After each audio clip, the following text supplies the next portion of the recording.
Do you believe UAPs pose a potential threat to our national security? I'll do it. Yes, and here's why. The technology that we faced was far superior than anything that we had, and you could put that anywhere. If you had one, you captured one, you reverse engineered it, you got it to work, you're talking something that can go into space, go someplace, drop down in a matter of seconds, do whatever it wants, and leave, and there's nothing we can do about it. Nothing. Okay. You two? Well, I would also like to add, from a commercial aviation and military aviation perspective, we deal with uncertainty in our operating space as a matter of our professional actions. Identifying friend from foe is very important to us. And so when we have unidentified targets and we continue to ignore those due to a stigma or a fear of what it could be, that's an opening that our adversaries can take advantage of. Briefly, you mentioned that you're working with 30 pilots right now that have had encounters with UAPs. But you've also, I believe, discussed and know of many more pilots. This is just those that you're currently working with. Is that correct? Can you expand on that? Certainly. I'll break that down in two ways. First, when we were first experiencing these objects off the eastern seaboard in the 2014 to 2015 time period, anyone that had upgraded their radar systems were seeing these objects. So there was a large number of my colleagues that were detecting these objects off the eastern seaboard. They were further correlating that information with their other onboard sensors, and many of them also had their own eye sightings as well of these objects. Now, that was our personal first-hand experience at the time. Since then, as I've engaged this topic, others have reached out to me to share their experiences, both on the military side as well as the commercial aviation side. On the military aviation side, veterans that have recently got out have shared their stories and have expressed how the objects we were seeing in 2014, 2015 continued all the way to 2019, 2020, and beyond. And so it became a generational issue for naval aviators on the eastern seaboard. This was something we were briefing to new students. This is something that was included in the notice to airmen to ensure that there was no accidents.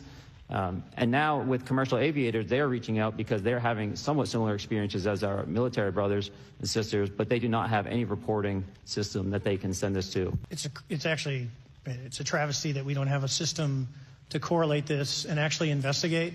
And I've talked to other government officials on this. So you need a centrally located repository that these reports go to. I'll continue to say that the commercial pilots that have reached out to me through Americans for Safe Aerospace are doing so because they don't feel there's another way for them to report this safety issue. The objects that are being seen by commercial pilots are performing maneuvers that are unexplainable due to our current understanding of our technology and our capabilities as a country.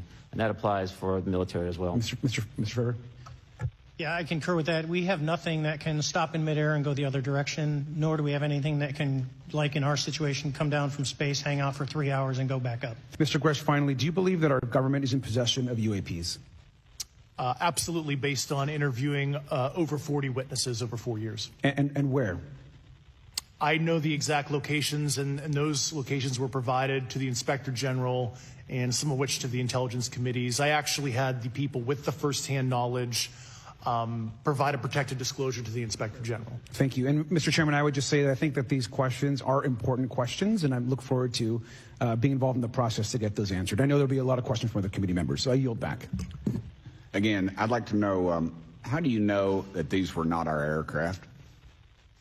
Some of the behaviors that we saw in a working area, we would see these objects being at 0.0 Mach, that's zero airspeed, over certain pieces of the ground. So what that means, just like a river, if you throw a bobber in, it's going to float downstream.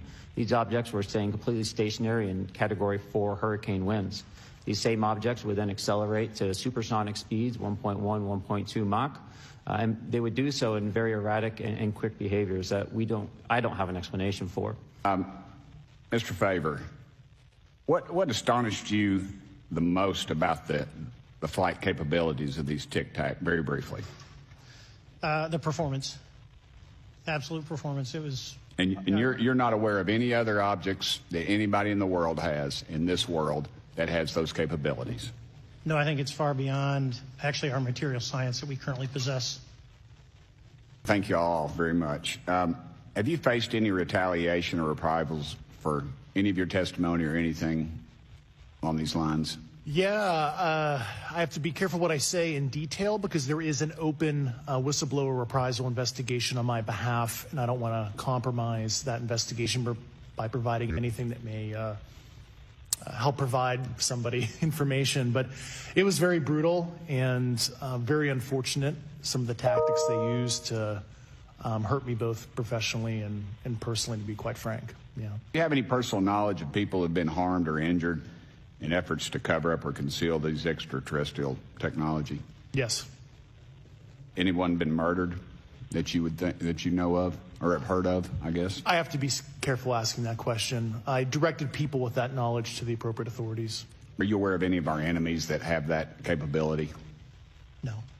Are there common characteristics to the UAPs that have been cited by different pilots, and can you describe what the convergence of descriptions is? Certainly. We were primarily seeing dark gray or black cubes inside of a clear sphere. I'm sorry, dark gray or black cubes? Yes, inside of a clear sphere, where the apex or tips of the cube were touching the inside of that sphere. And that was primarily what was being reported when we were able to gain a visual tally of these objects. And that occurred over almost 8 years. And as far as I know, it's still occurring.